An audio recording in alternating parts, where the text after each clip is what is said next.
This is how to crochet a modified moss stitch. It's really pretty.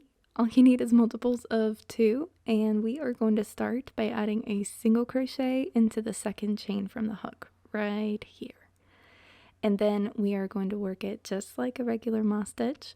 We're going to chain 1, skip 1, and add a single crochet into the next chain all the way until the end. You should have a single crochet in the very last stitch. But that is all that is happening in this video. If you want to crochet along with me, I'll have the rest of the row up here. If you want to go ahead and move on to part 2, I'll have that posted soon as well. And if you have any questions, you can leave them in the comments. And that's it. Now, if you decided to hang around, I thought I could share my 3 favorite tension tips to help you have more even stitch sizes. So the first tip is to make sure that you push the loop back onto the body of the hook every single time. And that's going to keep the stitch tops even. It's going to keep, if you're working with double crochet or larger, it's going to keep those posts even as well. And then the second tip is to use your non-dominant left middle finger and thumb. And you want to put them directly where your hook is going to go or where it just went. So if you watch my left middle finger and thumb here, they're traveling to the next chain first, and then they're working up with the hook as I'm working a single crochet. I do that for every single stitch, and that also helps me make sure that I'm not making the new loops too big or too small.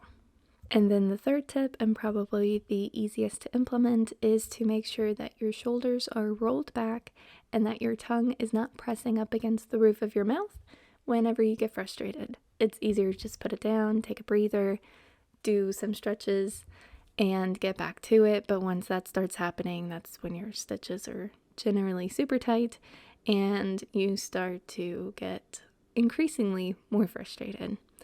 If you have any other tension tips, you can leave them in the comments. I want to create a collection of tension tips because I think tension is a hot topic in crochet for some reason. It wasn't always, but it is now. So I hope you have a good day. Be safe. For row 2, we are going to chain 1, and then we are going to turn our work and add the very first single crochet into the first stitch at the base of the turning chain. And then we will start our little modification, and that is to add a double crochet into the first chain space. So right here, that is where we had the chain 1 from row 1, and then we will add a single crochet into the top of the last single crochet or next stitch, and then a double crochet into the chain space, single crochet on top of the single crochet, all the way until the end. And your very last stitch should be a single crochet as well.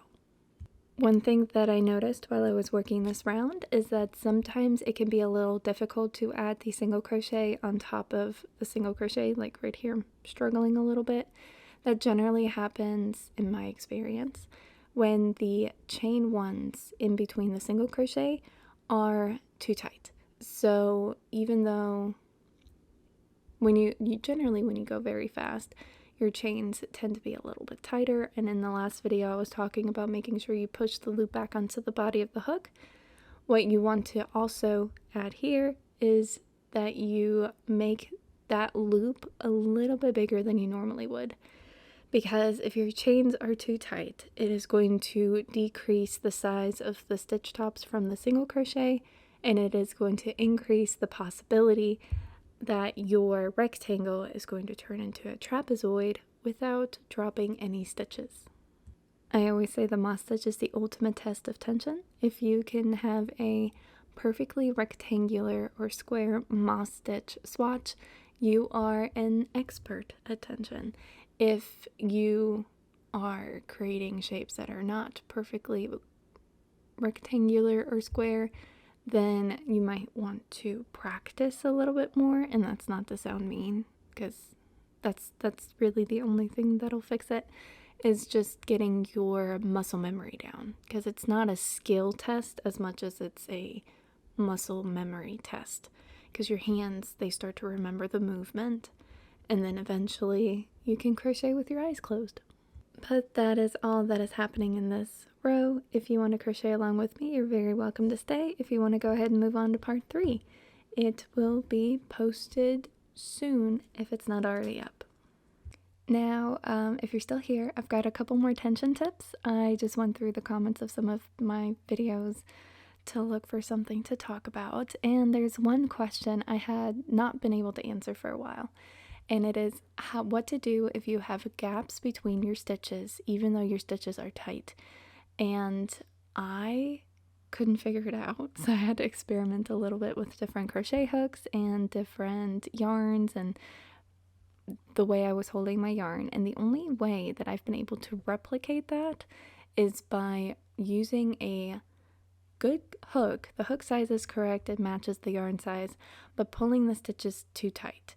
So my recommendation, it would be kind of counterintuitive to what I generally say. If you have tight stitches, you want to go up a hook size. I would say go down a hook size. Go down a hook size and try not to pull the stitches tight. The urge to pull your stitches tight generally comes with the feeling of the yarn running away from you. And if you're using a larger crochet hook, because that's the go-to response when somebody has tight stitches, it might feel like it's running away even faster, making you feel like you have to work overtime to compensate for that. So instead of going up, go down a hook size and try your best not to pull the stitches tight. If that works, let me know. If it doesn't, I'll keep trying. But that's it. I hope I see you in row 3. And for row 3, we are essentially doing the same thing we did in row 1. Only we're working into stitches instead of chains, but we're gonna chain 1 for the turning chain and then add a single crochet into the very first stitch, chain 1, skip the double crochet, and then add a single crochet into the next stitch, chain 1, skip the double crochet, add a single crochet into the next stitch, all the way until the end, and you should have a single crochet in the very last stitch. That is it for row 3. And actually for the stitch pattern, from here on out, you're just going to alternate rows 2 and 3 until you have the height that you're looking for. I didn't say this before, but I started with 30 chains and I'm going to work until I have 28 rows to get a perfect square. And if you have any questions, you can leave them in the comments. If you have any concerns about your own swatch, meaning I think the only concern I'm going to get is mine is not staying rectangular. And that again is generally sized at the chain spaces. The chain ones are too tight. So try that. But other than that, I can't foresee too many problems with this stitch. I think it's pretty and it's fairly beginner friendly in the sense that you're not working with very extravagant stitches, and the only thing that's different from the moss stitch is that in every other row you're adding a double crochet into the chain spaces. So I will see you in the next I added a 4th part to this. I'm going to go over how I added the single crochet border to one side and the bottom. So if you want to stick around for that, I will have that posted soon if it's not up already. I had a couple people ask how to add the single crochet border to how I added to my swatches. So first I chain 1 and then I add my first single crochet right there at the base of that chain 1. Now I'm working along the first side, and if you read this in a pattern, it's going to say single crochet evenly across each side. Sometimes I'll give you how many stitches you want per side. I'm going with 25. And it is honestly just guesswork. I think the biggest tip I have is to pick the halfway point. So the halfway point of 25 is between 12 and 13. And whenever I get to the 12th stitch, I'll look at my swatch and make sure that I'm halfway down. If I'm too close to the beginning, I'll put my stitches back out and skip a couple more spaces that I had previously, or if I'm too close to the beginning, I'll pull my stitches out and add a couple more stitches, and then if I'm too close to the end, I'll pull my stitches out and skip a couple more spots where I'd put stitches before. And that is really the only thing I can think of. Now, if you're a little bit more experienced and you use your, when you're experienced, you use your hands a lot, you start to get a muscle memory, like I talked about before. But your muscle memory can also tell you where you would normally put a single crochet if you were adding one stitch on top of the next on top of the next. And that is going to help you keep your stitches from bunching up in one spot and then stretching out too far in another. For the corners, you want to add 3 single crochet, and that is going to help give you a 90-degree angle. And then the other tip I have is that whatever number you choose to for each side, especially if you're working with a square, that is going to be the number you apply to every side. So even though I started with 30 chains, that means I'm going to have to skip a couple of chains when I get to that side of my swatch in order to get down to 25 for the side. And it's a little counterintuitive to skip chains when you're adding just a row of single crochet, but it is the only way you can get even sides. Then I'm trying to think if I have any more tips. The only other question I've ever gotten was the corner pieces. Do you want to include them in the sides or not? So since I'm adding 3 single crochet in each corner, it's really up to you. I'm not doing that. I include it in my stitch count. So the first 2 stitches start in the corner, and then the last stitch is going to be in the last corner, and then that's how I have 3.